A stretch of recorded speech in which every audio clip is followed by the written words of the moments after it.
We're very pleased to have John Dyer with us.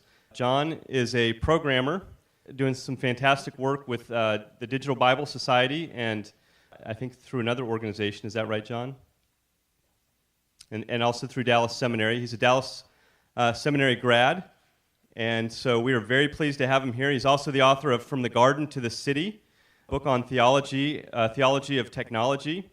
But we're very pleased to have John share with us.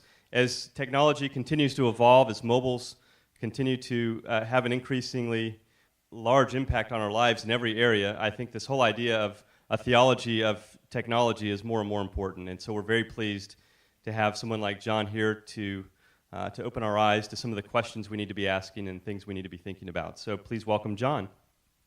I think I've got one of these on. Well, I'll just tell you. Oh, there we go. Okay, great. Well, I saw a couple of friends that I didn't think I was going to know anyone here, but I saw a couple of friends from Biola that I met at their digital conference in June. And while I was there, I had kind of a funny experience that maybe some of you guys can relate to.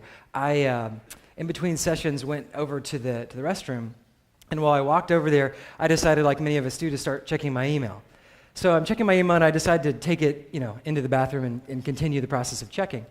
And while I was there, I could feel someone standing behind me kind of staring at me, like I was doing something weird. I wasn't, but they were really staring at me, and I thought, this guy must be really, really kind of crazy. And I felt a little bit uncomfortable, but I just decided to ignore the person and just let the crazy person go on. So then when I came out of the bathroom, I saw something really strange. I saw a man who was about to walk into the women's restroom, and I wanted to reach out and stop him until I realized that he was in fact walking into the men's room. Yeah, most of you got it, which meant that I had been in the women's restroom. And there was no crazy guy behind me. There was probably a very righteously angry woman behind me. So we've all kind of been there. We love technology, but sometimes it seems like there was an age where God and man were in peace and harmony and things were great, and then technology came along, and we feel a little bit distracted and a little bit confused. And so we know there's tremendous value in technology. What I was working on, the email I was checking, this is a little Bible application software that I worked on with a group called Digital Bible Society, and it's something that runs off of a little SD chip like this, and they were printing up about 50,000 of them, or maybe 100,000 to go to the Olympics in Arabic. So people that were coming that were Arabic speakers to the Olympics, but couldn't take a physical Bible back without getting in trouble. This was something for them, and it has the Jesus film in it and a number of some audio content, and this was just a small part that I developed. So I was there, trying to do the work of the kingdom, putting this on a little chip that could be hidden inside of a coin. I felt really cool, but I walked into a women's restroom. So we're kind of in this space where we're trying to figure technology out, and I have loved developing technology stuff. What's behind there is Media Element JS is a little video platform that I had worked on a while back that Microsoft used in their site.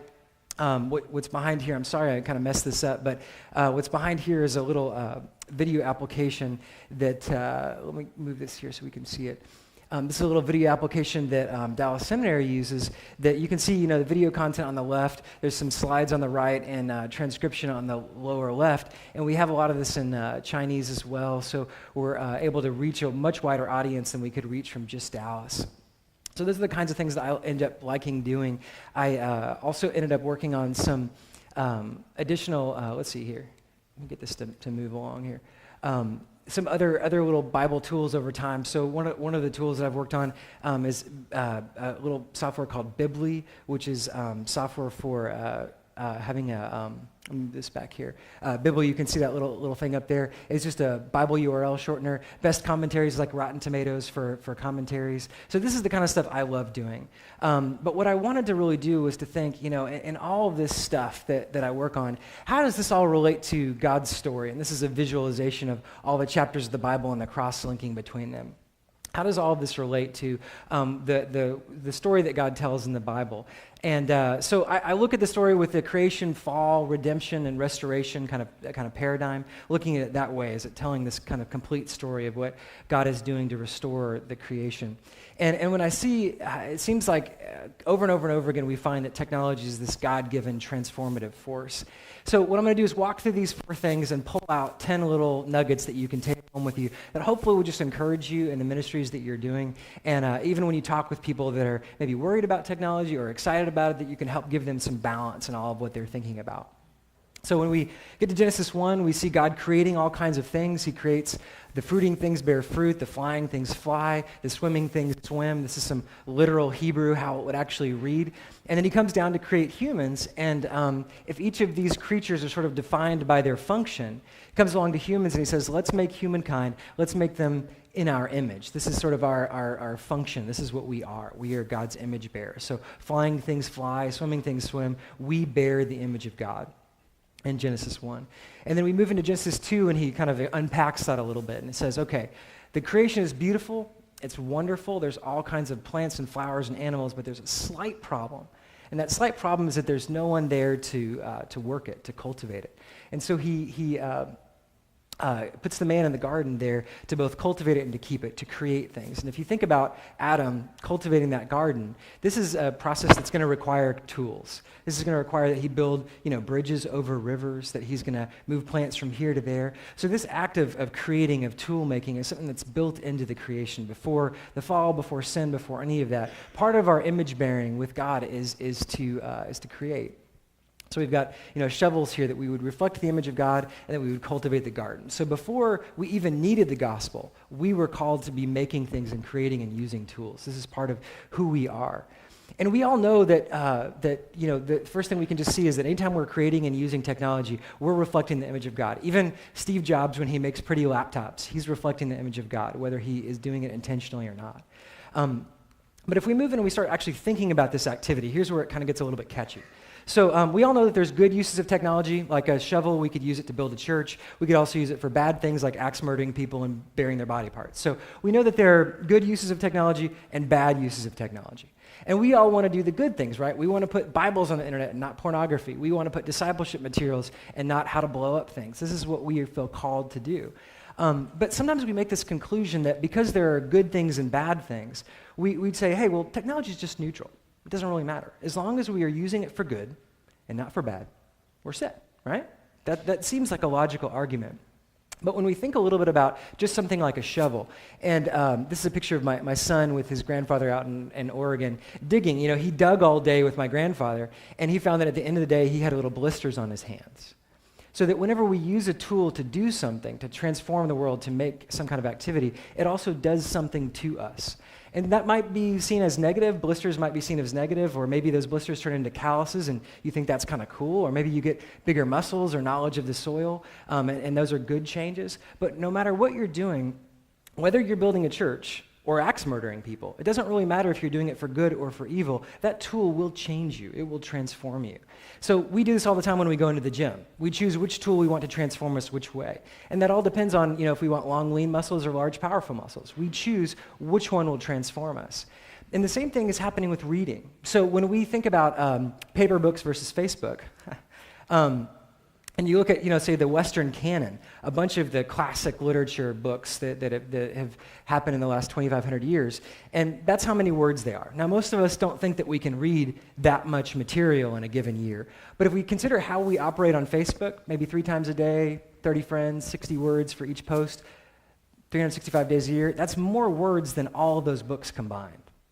So people today, they read way more than anyone ever has, but they read in a very different manner. And the way that they read affects the way that they think and the kinds of things that they think and how they process information. Do they like, Proverbs, which is sort of like the Twitter of the Bible, or can they handle the longer narrative sections? Can they do that without getting distracted? So these are movements that are happening that are changing us, and so we want to recognize that our tools are always going to shape us physically and mentally as we use them. So this isn't to say that technology is bad or anything. It's just to recognize that it's not, using the word neutral isn't exactly right. Because when missionaries go in to an oral culture and they give them a printed Bible, figure out how to give them a language, that changes their culture. That changes who they are as a people when they go from orality to print. That makes something different in them. And we need to be continually recognizing that as we go along.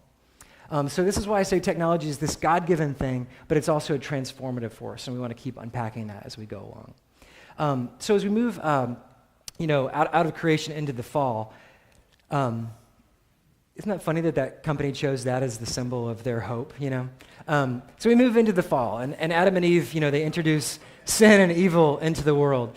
And they make beautiful magical devices, but they represent sin, right? The legend has it Steve Jobs had no idea what this was. Originally, it didn't have that out, but they thought it looked too much like a cherry, so they cut the part out, and he didn't know that was theological. They also priced the first Mac at $666, which is funny too. But anyway, so we move into the fall, and Adam and Eve, remember what their very first thing they did when they sinned? What was the first thing that they did? They run, they hide, right? They get behind something. And then what do? They create, they make something, they build something. So they create a tool to do something for them. Now, we all know that theologically this kind of means something, though, right? They're hiding from God in some way. They're trying to overcome things by themselves. And we've probably heard 1,000 sermons on the meaning of these fig leaves, right? And I think part of what this represents is that, these are human beings who can't help but be in the image of God. The very first thing that we find God doing in the Bible, in the beginning, God created, right? These are people that even in their sinful state, they can't help but create. And yet, this has a lot of meaning, too. These devices aren't just functional. They also mean something deep and theological in what they're doing and how they relate to God. And I think we need to think about this in terms of all of our tools. These have meaning for us. They represent something for us. And as we move into that story, do you remember what God's response was? Did he say, no fig leaves, you can't do that, you can't make stuff, that's bad? What did he say about the fig leaves? He gave them the first free technology upgrade, right? He supersized what they were doing. He says, I appreciate that, but let me show you a better way to use a different set of materials to actually make better technology, to make better clothing that will help you as you go out into the world. It's going to be very difficult when you go out and men, you're supposed to work the ground and it's going to be hard. And you should make shovels. And women, you're going to go out and childbearing is going to be hard and you should get an epidural. They are awesome. So God is helping us see that technology to overcome the effects of the fall, this is a great thing. What we are doing, this is what we are meant to do. Right there, we haven't even gotten 3 chapters in the Bible, and God is saying, this is good, what you're doing. It may have some downsides, it may have some negative things, but overcoming the fall with your technology, this is good stuff. At the same time, when we move right outside, still in this kind of fall area, we find an interesting little character named Cain. And the scriptures tell us in a short section that Cain builds a city. And then from that city, we get the person who invents music, a person who invents all tools, the person who invents agriculture. All of this comes out of there. And if we spend a lot of time thinking about the theology of the city throughout, Jacques Ellul has a little book called The Meaning of the City, in which he explores a lot of this. But the city comes to represent, humankind's attempts to amass tools and technology to sort of live apart from God. So there's the garden where people and God are at peace with one another and they're in relationship. And then there's the city where people become isolated and they develop enough stuff to where they just don't need God. They don't need him for water, they don't need him for rain, they don't need him for anything because they have tools.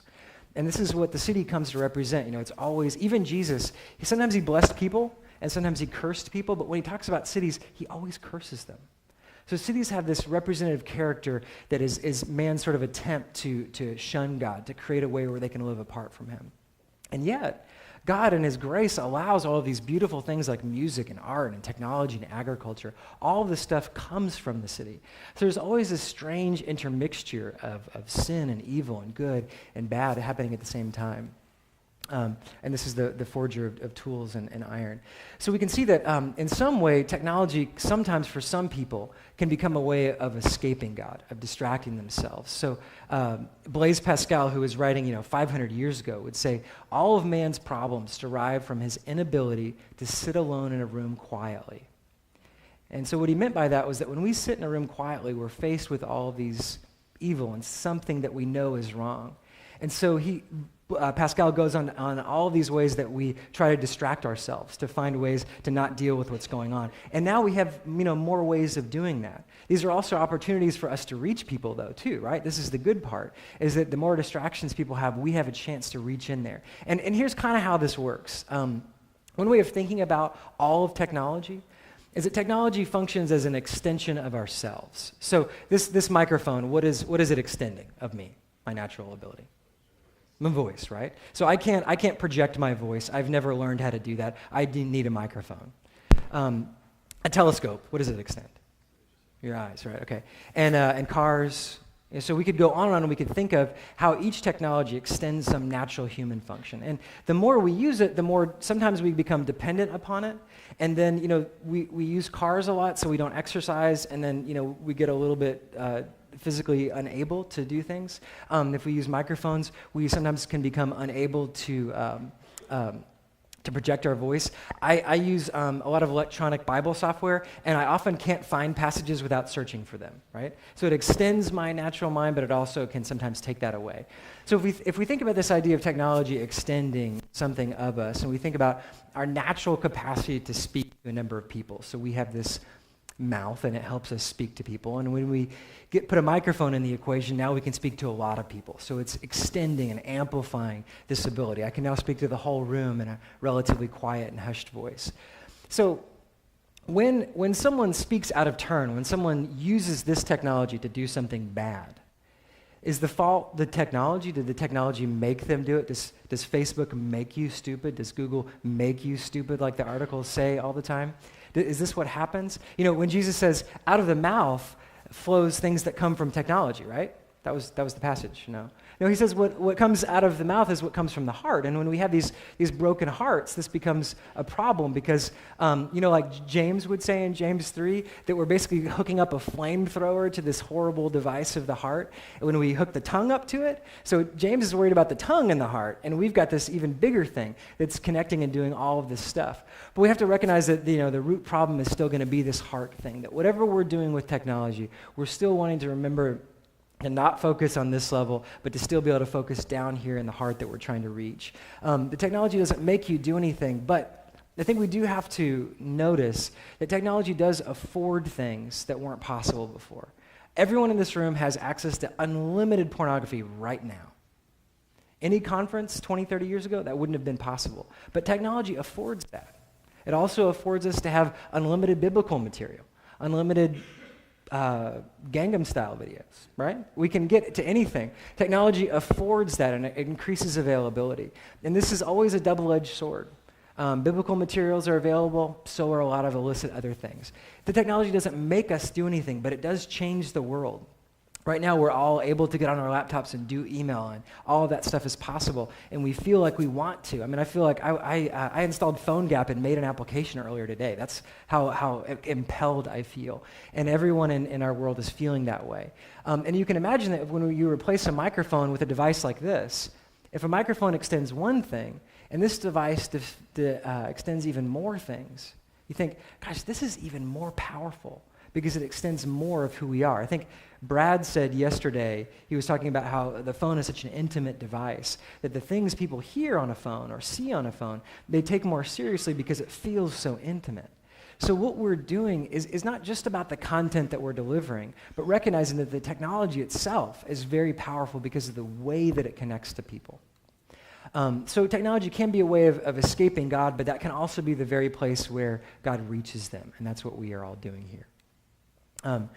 So as we move out of the fall and into the redemptive movement, normally what we see, we all know the Bible stories. Normally the way they go is that God will choose a righteous man of some kind and send him on some kind of religious quest. So he'll ask Abraham to move to a foreign land. He'll ask David to become king one day. He'll ask Jeremiah to lay on his side naked for 2 years. So he'll ask him to do this task. But the very first person that he chooses, the very first righteous man that he asks to go and do something, he doesn't ask him to do something particularly religious.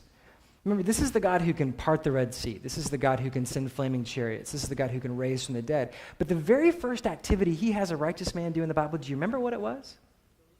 He has him build technology, build a tool to save humanity. Isn't that kind of weird? I mean, in Genesis, it's called economy of narrative, and that all the stories are very short. They're very tightly woven. Here we've got like 5 or 6 verses on what kind of tar to use on this device. And again, God could have levitated him, could have done anything, but for some reason it seems as though sometimes God wants to use technology in this plan of redemption. He wants to use the things that people make to do part of it. He literally saved humanity using a boat. And it seems as though what we're doing here, God wants to use what we are creating. He wants to use our capacity to image him, to create things in part of what he's doing. So what we're doing, this is built into the fabric of the whole story of Scripture. Even God himself sometimes, when he doesn't like a technology, he goes all anonymous and hacks it and breaks it and makes something different happen. So remember with the story of Babel, God wants people to spread out. They don't spread out, so he hacks the system and makes them spread out. So if any of you guys are doing a little on the side hacking, maybe God's on your side on that. So, but there's also other kind of more clever ways of thinking about the way that we use technology to do meaning, and not just words, but also meaning. And here's kind of what I mean by that. Remember the 10 Commandments that came on 2 tablets? Remember what the first commandment was? Yeah, so have no other gods before me. And the second commandment is have no other gods before, or don't make graven images. And so author Neil Postman would say that it's strange to include this in part of an ethical system unless the author of the system assumes a connection between the forms of communication and the quality of a culture. And here's what he means by this. When you think about this idea of having no other gods before me, the Israelites are coming out of Egypt when they're getting this. Everybody in Egypt, they have all kinds of gods. They have sphinxes. They have all kinds of idols and dog-headed people and all that. And they're going into sort of the Levant, Palestine area where they're called to be. And there, everybody has gods too. So why not just make a sanctioned Yahweh doll, right? Why not just have an official form that everybody bows down to? That's Yahweh, and be done with it. Well, I think the reason is that if you have a Yahweh doll, God, Yahweh, is just among the other gods. You can teach it to them. You can say, look, this doll is the right doll. This is the real God. All those other ones, they are not real. This is the real one. You can say those words, but you need this. You need a specific use of media to actually make that happen, to make that work with people, to make them really get it. So when we want to talk about how when you are entering into the family of God, when you're entering into Christ's family, that you die and you resurrect, you tell somebody that, but then what do you make them do? Baptism, exactly, yes. Thank you for wording that to me. That was really great. And we want to portray, Christ's sacrifice for us and how that becomes a part of us. What do? We don't just teach people. What do we make them do? We make them take grape juice and bread, right? We have these symbolic ways of communicating. And here, this is a technological way of reinforcing the theology of the first one. And all throughout, Genesis to Deuteronomy, when Moses is putting out the law, all he does is he teaches them something about God, and then he gives them some ritual, some practice, some way of having, 12 stones on the priest's breastplate, or the way that the Holy of Holies, so that you have to go into a bunch of different chambers. All of that, you could say, God is holy. You can say that statement, but when you portray with media, in this case the temple, you teach them about that.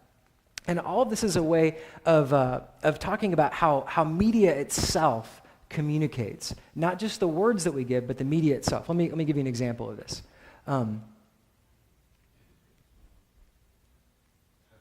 Okay, so if this was my first slide, would you believe the words on the slide? Yes, Chuck Norris is awesome. I will give you that. But the words on the slide say that I'm good at PowerPoint, and yet I've chosen color schemes that don't match, and fonts that are, Comic Sans is sort of universally known as the worst font of all time. And animated GIFs are funny, but not necessarily particularly deep. So the words here are in conflict with the medium, or the medium and the message are in conflict. They don't match up. So if I was to get up here and have big hair and have a big microphone and say, you should humble yourselves before the Lord, you might be a little bit confused. If I gave you all my cards and I was trying to brag about myself and I kept telling you how to be humble, they would be in conflict. And here, this is in conflict as well. When we think about the way that people communicate, it's because words are really, really important, right? They are extremely important. Christianity is a communication event. We are telling somebody about Jesus. But when we tell somebody something, they don't just hear those words, right? They hear all these other things: tone of voice, body language, clothing, how attractive you are, what race you are, how much coffee you had that morning. All of these things affect how somebody hears words. Now, when we switch to technology, things change a little bit, right? Because we lose some of these things. We don't know something about somebody. We may still have a relationship with them, and coffee may still matter, but language isn't there anymore. So something different happens when we communicate via technology. Exact same words, we're saying the exact same thing, I love you, but it means something different. And we gain a lot of things, instead of our race and our gender and things like that affecting the communication, we gain some cool things like speed and efficiency. So that when there's a riot, or if there was a fire in the building, we would want the speed and efficiency of a cell phone or a text message to get us out of here.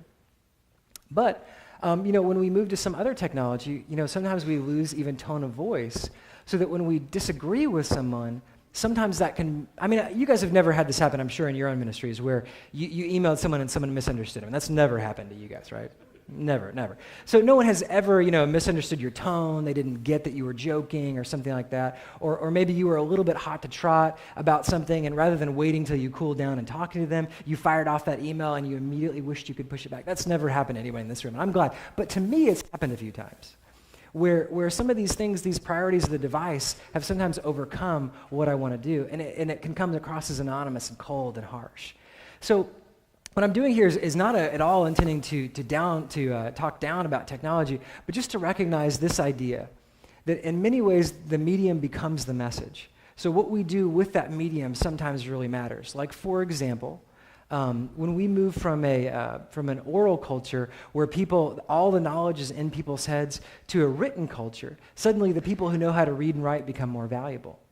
Then when we move to a print culture, where books are readily available. Remember, the printing press was invented about 1500. Do you remember what other major events happened when the printing press was invented?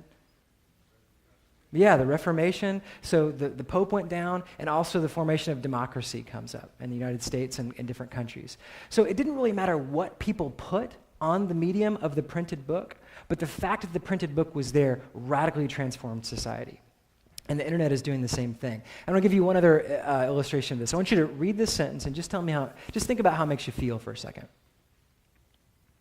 Okay, so the boys are hungry. Now, look at this picture. Yeah, tell me how it makes you feel. It kind of makes you laugh. Now, how about this picture? It's a very different thing. So we say a picture, words are worth, or a picture is worth 1,000 words, but in many ways, a picture is worth 1,000 emotions. When you read that sentence, you thought about it, and maybe you felt something later. When you saw that picture, you immediately felt, and then you thought about it later. It works on a completely different part of the brain. It's the same basic idea, same basic message, completely different input to your brain. The medium here is the message. And so as we're working on our mediums, we need to be thinking about that. The good news is that when we even think about Jesus himself, the Greek word used to describe what Jesus did is tekton. It's the Greek word from which we get technology. It's literally means artisan or handiworker, and we translate that as carpenter because we think that the kind of artisan that Jesus was someone who worked with wood. But Jesus himself, he could have done any profession. He could have done any number of things. But I find it really neat that the guy who created all of us in his earthly ministry was also a creator. And that when he came to us, we rejected him. We turned on him. And the very tools with which he worked, wood and nails, are the very tools with which he was killed. So he could have been killed by any number of natural means. He could have been stoned, thrown off a cliff, drowned, strangled, anything like that. But he is decidedly killed using technology. And yet he takes that, and this is now the symbol of our hope. This is the most destructive technology ever created, and it's the symbol of our hope. And so I think in all of what we're doing, we just want to remember that Jesus is a way more transformative force than any of our technology. And as we move, kind of finally from redemption into the final part of restoration, the fun thing that we see is all throughout Scripture, there's these hints that when God comes back, he's going to take objects of destruction and he's going to turn them into objects of human flourishing. He's going to take swords and turn them into plowshares and spears into pruning hooks. He's going to take technology that was meant for death, and he's going to convert that. Notice he doesn't destroy the swords. He redeems them. He changes them. He makes them into something new. Even when we look in Revelation, the story goes, it's not that we're going to go back to a garden. You know, I think I grew up thinking that I was going to go to heaven, I was going to be like naked with a harp, and it was going to be horrible. And you know, you read the end of Scripture, and I don't really know how to interpret all of Revelation, but I do know that what it teaches us is that we're going to come back to a physical world and not just be physical beings, but also have physical stuff that we've made, like roads and trumpets and banners and all of the things that humans have made. God is going to take those things and redeem them too. So he's not just going to redeem our souls, and not just our bodies, but also our creations. The things that we are doing now, these aren't just means to an end. These aren't just ways of making disciples that we can throw away the iPad at the end of the day. These are things that are eternal. I don't know if iPads will be in heaven. I don't know how that will actually play out. But I do know that human creations will be there. And so I think that this is telling us that God's going to redeem these hearts and bodies and creations. And the things that you are doing harken back to Adam's call to cultivate the garden. And we're going to keep doing that in the eschaton. That when all this is done, when we've made disciples of all nations and every tribe is bowed, we'll still be making things. We'll still be creating and cultivating. This is an ongoing work. After the mission is done, we'll still have it. And finally, I just want to leave you with one more little verse. This is a fun thing that happens at the end of 2 John. It's also repeated in 3 John. And he says this, "Though I have much to write to you, I would rather not use the communication technologies of my day. I would rather come to you face to face because my joy is complete there." And notice what he's doing. He's making a distinction between two modes of communication. He's saying, you know, I've got this technology over here, and it's incredibly valuable. If we didn't have that technology, we wouldn't have the Bible. And he's saying, this is utmost importance, pen and ink. And yet I'm also recognizing that some things aren't as good done that way. And he's making distinctions. He's not saying one is good and one is bad. He's just recognizing that technology is always this God-given transformative force, and that we need wisdom to know when to use it and which tool to use. And so this is, I think, what we're trying to do here at this conference is figure out how do we have wisdom to know which technology should we use or not use. And I think we all need each other to be helping us know that and helping us know when and what we should do that would most honor God. So thank you so much. This is my contact information. If you want to get a hold of me for any reason, I'd love to. And I did try to put some of this stuff in a little book called From the Garden to the City that you can find online or bug me about. So thank you so much for having me. And I think we're going to have a little question time. Is that right? Is that what we should do? So if you guys want to ask any questions, or if you have online questions in the back, let me know. Anybody have any questions? By the way, this is the chip that Digital Bible Study put out at the Olympics. They did about 50 or 100,000 of these. If you want to see it, I would love to talk about that or any of the other technology stuff that I've been working on. I'd love to help. Most everything I've done is open source for you to get and use. So, yeah. You said something about the effect of the technology we use on the way we think. Mm-hmm. Reading more words, but Yeah. getting less depth. What do you think in terms of, if we're creating technology for Bible engagement, how do we, in some ways we just respond to that and say, well, we need to go short, but how do we Yeah. create it in such a way that we're not shooting ourselves in the foot by saying, well, we're only going to do 1 minute content so we never get dead. Right. How do we do both, meet people where they're at in terms of short content, but also provide the depth we want? Yeah, I think we're at a big unknown spot. I mean, I think we're in like 1525. You know, it's been 10 years. Martin Luther did the thing, and that's it. And we don't really know how it's going to play out. So I'll say it that way first, because you know there are some great quotes about people dealing with information overload. They just can't take the amount of information that's coming at them all the time, and it's coming from the 1550s. These are people who couldn't deal with information overload in the print era, and we all figured that out eventually. And all these brain studies show how reading affected the mind and made it a different kind of mind, that the print mind is different than the pre-print mind. And so all the studies are out there trying to figure out how will our kids operate, what will they be like. And you can find those funny YouTube videos where a little baby is looking at a magazine and she's trying to pinch it, because that's all she knows how to do. She has no idea how to turn the page. And so we're in this world where we don't exactly know some of that. I do think we can go back, though, to, I saw a study from, I think it was Lifeway, and they were talking about how only 19% of people read their Bible daily, okay? And I thought, that's a weird stat. I wonder why you would care about that. The Bible never asks us to read the Bible daily. Never, not once. What does it ask us to do? Meditate, right? It's a very different thing than reading. We believe we should read because we have books. We have been taught by the technology of the books that we are supposed to read. So we have adopted that. We know every one of you guys has a favorite verse, right? No Christian before 1600 ever had a favorite verses because there was no verses. Verses and chapters were technology added to the scriptures in the 1600s. They didn't exist before that. So we are sort of kind of stuck in a way in what print tells us we should do. And so I think we got to break that up first, kind of say, wait a second, I've been adopting a technological metaphor that the Bible doesn't ask me to do. And then I think then we can start saying, what does it actually ask me to do, and then go toward that. So that's just as important, breaking up our old modes as figuring out the new modes. So, yeah.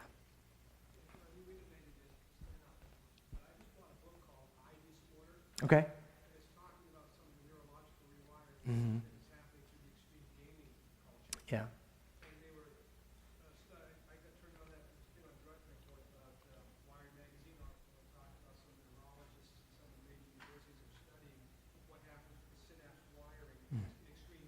Mm-hmm. And they said that somehow it's starving all of the relational aspects of the synapses that deal with our humanity and so forth. So I'm not sure that it's always agnostic when it comes to technology. Yeah. And yes, you're right, the overusage of that would bring about that sort of destructive behavior. Yeah. Have you looked into some of that? Yeah, I mean, there's a lot of that research out there looking at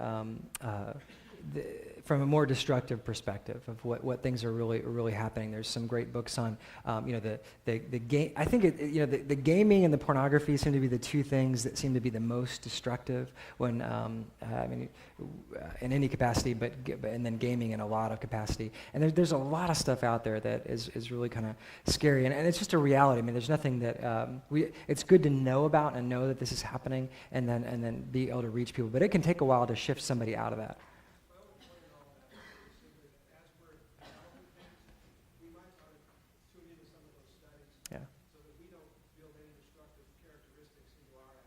Yeah. But that we can really be redemptive, even in how it wires the brain, and be deliberate about that to some degree. And I think when you go out and you are, fundraising, let's just say, and you're talking about the mobile development that you're doing, I think mentioning those things and saying that you're aware that it's not as if technology is just this neutral thing, that if I move the Word of God from a scroll to a Bible to an iPad, it doesn't make any difference.